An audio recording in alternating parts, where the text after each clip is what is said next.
Semuanya, selamat datang kembali di channel YouTube saya. Untuk kali ini, di episode kali ini pasti ada yang bertanya-tanya sebenarnya ada berapa aja sih langkah-langkah yang harus kita persiapkan pada saat registrasi di BPOM. Secara garis besar sebenarnya nggak susah, tapi asalkan kita tahu detail prosesnya masing-masing. Nah, ini saya sudah buat ringkasan yang saya lakukan selama ini. Jadi prinsipnya apa? Prinsipnya adalah secara garis besar ada tiga. Bentar, saya ganti printer option. Oke.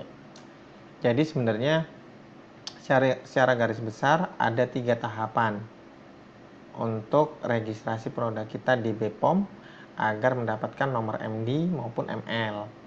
Nah, yang pertama adalah audit fasilitas. Kalau bahasanya BPOM, PSB, pemeriksaan sarana balai. Nah, jadi ini merupakan tahap pertama dari audit BPOM. Tahap yang kedua adalah kita mendaftarkan akun perusahaan kita di website BPOM. Dan yang terakhir adalah tahap ketiga, product registration atau pendaftaran produk yang akan kita rencanakan untuk mendapatkan nomor MD maupun ML. Nah, kita bahas satu-satu untuk tahap pertama di audit PSB. Nah, audit PSB ada 3 tahap. Yang pertama, registrasi account. Nah, registrasi account ini di BPOM lokal masing-masing. Kalau di Jawa Timur itu di Surabaya, websitenya adalah serasi.bpomsurabaya.com. Dan ini setiap provinsi beda, tergantung lokasi daerahnya masing-masing. Nah, kalau yang tadi saya bilang untuk daerah Jawa Timur ada di BPOM Surabaya, websitenya serasi.bpomsurabaya.com. Nah, setelah registrasi akun di website Serasi, kita upload dokumen. Nah, upload dokumennya apa aja? Nanti di next slide akan saya jelaskan dokumen apa aja yang mesti diupload. Nah, setelah udah upload, nanti baru dijadwalkan kapan BPOM Surabaya akan audit. Nah, luaran dari tahap pertama ini adalah kita mendapatkan hasil audit PSB. Hasil audit PSB ini nantinya kita akan gunakan pada saat registrasi account di step 2. Ini yang pertama tadi ya. Jadi nanti hasil tahap pertama luarannya kita akan mendapatkan hasil audit report atau hasil audit PSB. Nah, untuk setelah kita lakukan tahap pertama, kita lakukan tahap kedua. Kita pendaftaran akun perusahaan kita di website erek.pom.go.id. Dan ini secara nasional sama, baik produk impor maupun produk lokal. Nah, dari account registration ini kita akan mendapatkan nomor username dan password. Itu yang nantinya akan kita gunakan setiap akan registrasi produk. Jadi untuk tahap kedua, luaran apa yang kita dapatkan adalah kita mendapatkan nomor PIN maupun nomor username dan password. Itu luaran tahap kedua. Nah, tahap ketiga adalah registrasi produk. Nah, pada saat registrasi produk, apa yang akan kita dapatkan? Kita akan mendapatkan label atau desain label untuk kemasan yang sudah disetujui BPOM. Kemudian yang kedua adalah nomor MD maupun nomor ML. Nah, bagi teman-teman semua yang nggak tahu nomor MD apa nomor ML, bedanya apa? MD merupakan produk dalam negeri.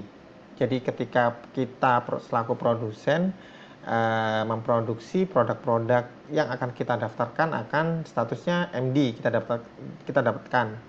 Sementara untuk ML number itu produk yang statusnya kita impor. Jadi kita di sini perusahaan kita statusnya hanya mendistribusikannya atau mengimpor aja.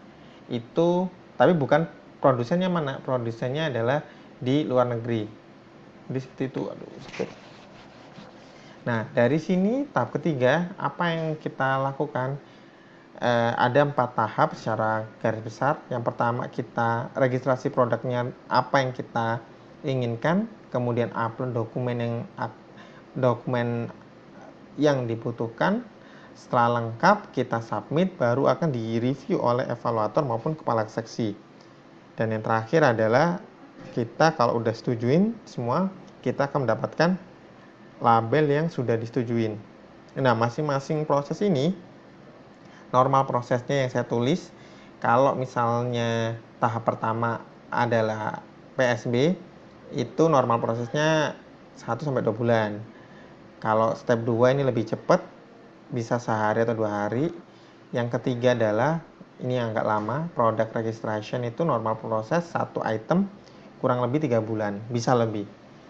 Itu garis besar. Nah, tadi kan ada beberapa nih, upload dokumen di tahap pertama, dan yang ketiga upload dokumen. Apa aja nih dokumen yang kita harus upload? Mari kita intip dulu. Bentar. Nah, ini dokumen-dokumen yang kita perlukan untuk mengupload di masing-masing tahap. Jadi yang tahap pertama adalah NIB pada saat audit di Surabaya atau daftar di PSB serasi.bpom Surabaya, kita harus upload ini NIB, NPWP, ini akta perusahaan, article of association, lokasi pabrik atau lokasi produsen, flow proses dari garis besar produk yang kita produksi, TDS, Technical Data Sheet atau product spec dari ingredient atau raw material, produk maupun packaging.